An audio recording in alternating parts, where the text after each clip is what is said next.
In this video, I'll be sharing with you how you can transfer money from your Payoneer account to your local bank account. It doesn't matter which country you're in, as long as you're supported by Payoneer, you can follow this guide. So from within the mobile app, select your profile icon, then go to your bank accounts, and then this is where you're going to add your local bank accounts. You're going to select plus, and then here you're going to enter your local bank details. So let's say I'm going to join in USD currency.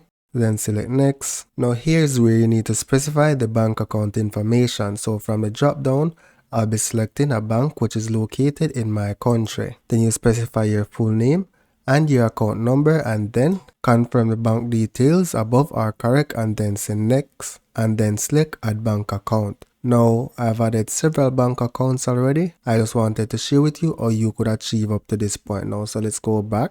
Now assuming you have some money in your Payoneer balance, then the next step is to select actions, then select withdraw to bank, and then you'll select the account balance that you want to withdraw from, right? And then you'll proceed and then select your bank account.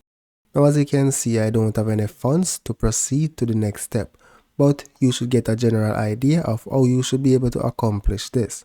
So that's it for now, guys. Thank you for watching and see you in the next video.